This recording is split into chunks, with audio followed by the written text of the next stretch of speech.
Good morning student. Some basic concept of chemistry में आज का जो टॉपिक है हमारा लॉ ऑफ केमिकल कॉम्बिनेशंस। इससे पहले काफ़ी चीज़ें आप इसकी पढ़ चुके हैं, ठीक है।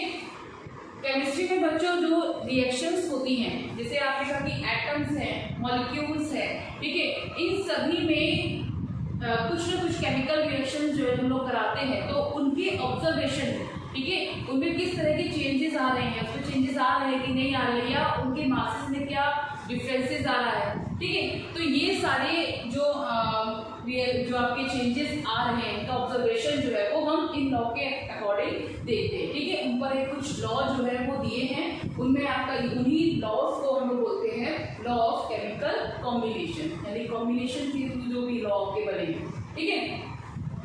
अब यहाँ पे फर्स्ट लॉ है, इसमें कई सारे लॉ हैं, तो फर्स्ट लॉ जो है वो नॉर्मली सबने पढ़ रखा है बहुत अच्छे से, 9th क्लास में आपने पढ़ा होगा, ठीक है। तो उसको हम लोग देखते हैं। यहाँ पर फर्स्ट लॉ जो है आपका है law of conservation of mass, law of conservation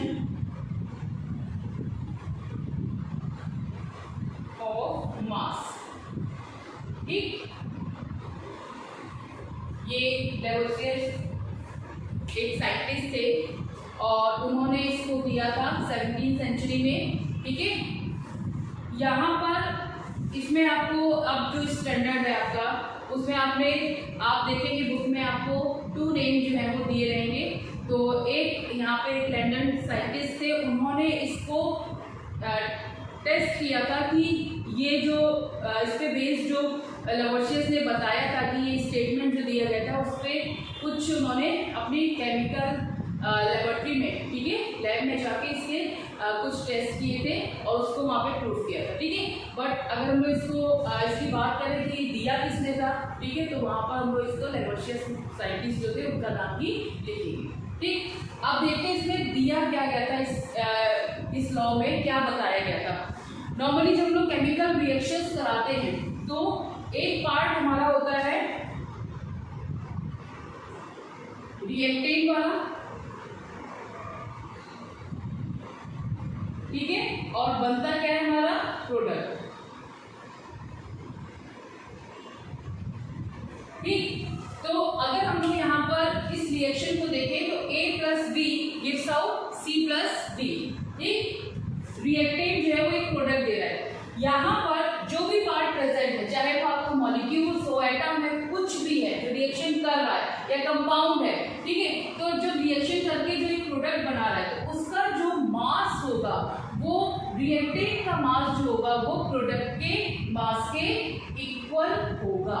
यही इस लॉ में दिया गया था, यानी कह सकते हैं हम इसको इन शॉर्ट में total mass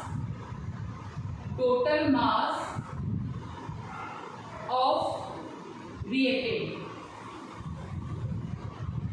masses of reactant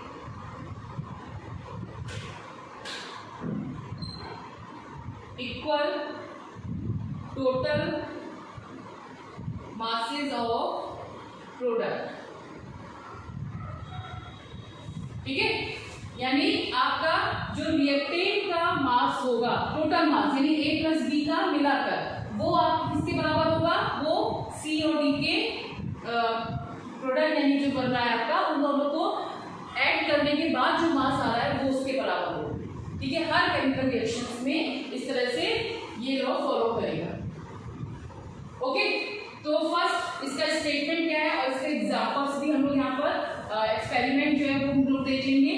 जो आपके लंदन जो साइंटिस्ट थे, उन्होंने यहाँ पर एक H शेप की ट्यूब जो थी उसको उस पर एक्सपेरिमेंट किया था। उसी में उन्होंने एग्जाम्पल्स के तौर पे हम लोग उसको पढ़ते हैं, ठीक है। तो वो जो वहाँ पर एक्सपेरिमेंट उन्होंने किया था उसके बेस पर जब हम लोग उस एक्सपेरिमेंट को देखते हैं तो वहाँ पर जो रिएक्शंस हुई, रिएक्शन से पहले जो रिएक्टेंट का जो मास था वो रिएक्शन के बाद जो प्रोडक्ट का मास था उसके जस्ट बराबर, ठीक है। उसको भी देखेंगे। फर्स्ट हम लोग यहाँ पर स्टेटमेंट देखते हैं कि इसका क्या है। ये इसका ये वाला पॉइंट जो है वो आपको याद रखना है, ठीक है। मोस्टली आपके जो लॉज है उसमें आपका एक जो फर्स्ट चीज किस साइंटिस्ट ने उसको प्रेजेंट किया है, ठीक है, उसको रिप्रेजेंट किसने किया है, उसका नाम वहाँ पर एक बहुत इंपॉर्टेंट पार्ट है कि वो आपसे पूछा जाता है। और वो लॉ जो है उसके बेस पर आपके न्यूमेरिकल्स आते हैं, जैसे आपके क्वेश्चंस आएंगे तो वहाँ पर लॉ से रिलेटेड कोई भी आपको पार्ट दे दिया जाएगा और फिर वहाँ पे पूछा जाएगा कि ये बताइए कि ये कौन सा लॉ है, ठीक है। तो वहाँ पे आपको स्टेटमेंट अच्छे से पता होना चाहिए कि उस लॉ में क्या स्टेटमेंट दिया गया था। तो इन chemical change mass is neither created nor destroyed.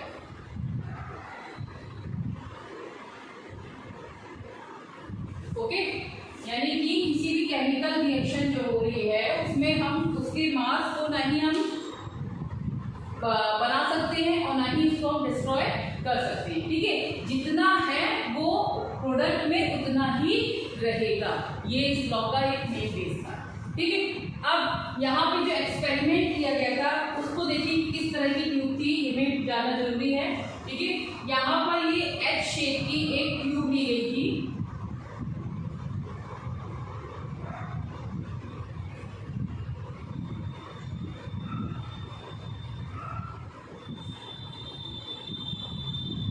और इसमें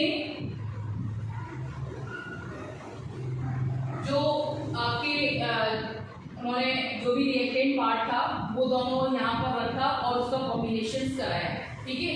उसके बाद देखिए यहाँ पर फर्स्ट यहाँ पर जो था वो आपका एक बार NaCl का सोल्यूशन रखा था सोडियम क्लोराइड का, और इस जगह सिल्वर नाइट्रेट, ठीक है। इन दोनों को पहले अलग अलग रखा और उसको पूरी तरह से सील कर दिया गया, ठीक। और कुछ टाइम बाद, जैसे पहले तो फर्स्ट सेपरेट थे, फिर इनको काफी अच्छे से शेक किया गया, जब मिलाया इनकी रिएक्शंस हुई, यानी इनमें केमिकल रिएक्शन स्टार्ट हो गई। केमिकल रिएक्शन जब स्टार्ट हुई तो जो केमिकल रिएक्शंस आई वो क्या है, NaCl प्लस AgNO3, ये क्या बनाया इसने, AgCl प्लस NaNO3, ठीक है।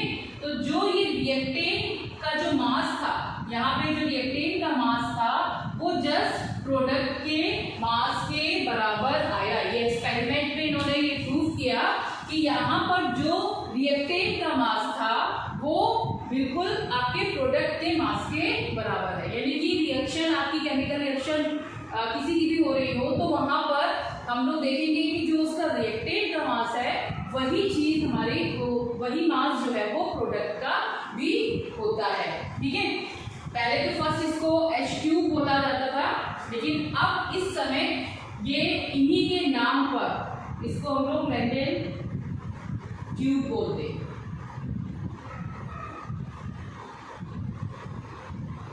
ठीक है, लैंडेन ट्यूब, ठीक है, इसके नाम से भी जाना जाता है। मान लिया आपसे ये इस ट्यूब का एक्सपेरिमेंट से रिलेशन जो है वो पूछा जाएगा, ये ट्यूब जो है वो किस मतलब इसका जो ट्यूब जो है वो किस लॉ में वहां पर इसका एक्सपेरिमेंट किया गया था, तो आप बता सकते हैं कि लैंडेन ट्यूब जो थी वो law of conservation of mass में यूज किया गया था, ठीक है। तो ये आपका फर्स्ट लॉ हुआ, क्या है, law of conservation of mass. अब इसके बाद हम लोग कांस्टेंट प्रोपोर्शनल सेकंड लॉ जो है उसको देखेंगे कि वो क्या है।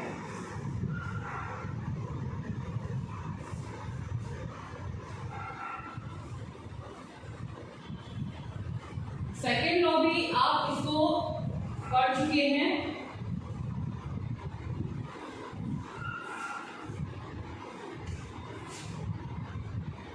लॉ ऑफ डेफिनेट और कांस्टेंट प्रपोर्शन, ठीक है। इसको एक साइंटिस्ट प्राउस थे, उन्होंने इसको रिप्रेजेंट किया था, ठीक। अब इस लॉ के अकॉर्डिंग क्या बताया गया, यहाँ पर आपको जो ये लॉ जो है वो इस लॉ में यहाँ बताया गया कि कोई भी कंपाउंड, ठीक है।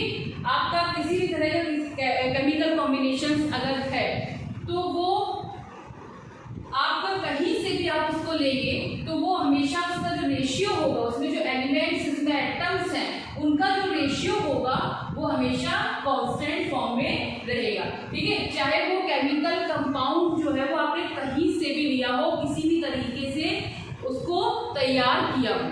ठीक, एग्जाम्पल में जैसे हम लोग वाटर लेते हैं, वाटर की अगर हम लोग बात करते हैं तो अगर इस समय जैसे मेरे पास जो वाटर है, ठीक, उसका फॉर्मूला क्या है H2O। आपके पास जो वाटर इस समय रखा है फॉर्मूला क्या है H2O। ठीक है, तो उसमें हमें पता है कि जो आपका वाटर है वो हाइड्रोजन और ऑक्सीजन से मिलकर बना है, राइट। उसका एक परफेक्ट एक रेशियो है, उसके कॉम्बिनेशन का एक रेशियो है।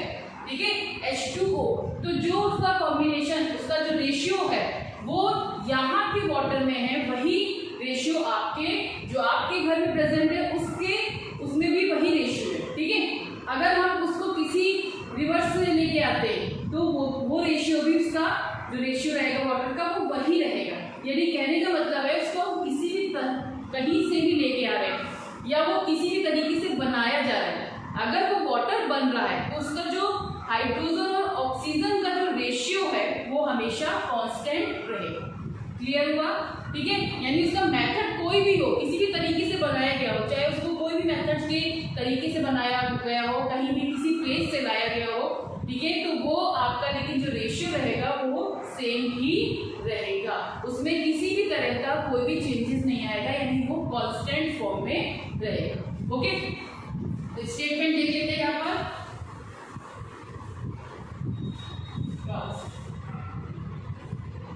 A chemical compound always contain the same element combined together in fixed proportions by mass।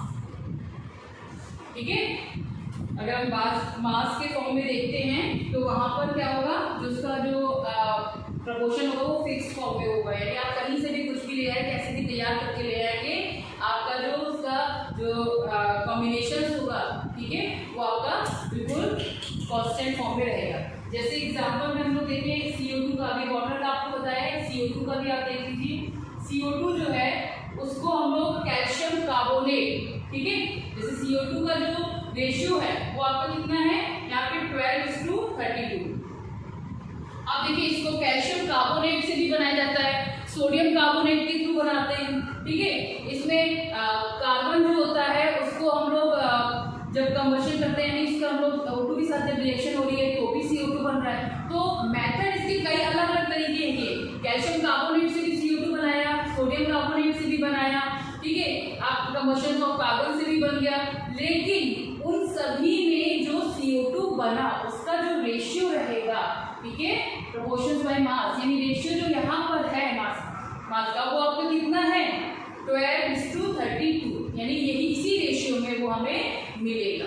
जैसे अभी हमने आपको बताया वाटर का कि कहीं से भी किसी भी तरीके का बना होगा, ठीक है, किसी भी तरीके से बनाया गया होगा, लेकिन उसका जो प्रोपोर्शन होगा वो एक कांस्टेंट फॉर्म में ही रहेगा। ठीक है, तो ये लॉ समझ में आया आपको। ठीक, इसके बाद आपके 3 लॉज बचते हैं, उसको हम लोग नेक्स्ट वीडियो में देखेंगे। अभी आप इसको अच्छे से तैयार कीजिएगा, किसी भी तरह की कोई प्रॉब्लम हो, आई थिंक इसमें वैसे होनी नहीं चाहिए, ठीक है, क्योंकि आपने पहले पढ़ चुके हैं। अब जो लोग आएंगे वो आपके थोड़े से नए रहेंगे, तो उनको हम लोग नेक्स्ट वीडियो में देखेंगे। ठीक, कोई भी इससे रिलेटेड किसी भी तरह की कोई प्रॉब्लम हो तो उसको मैसेज करो। Okay, thank you.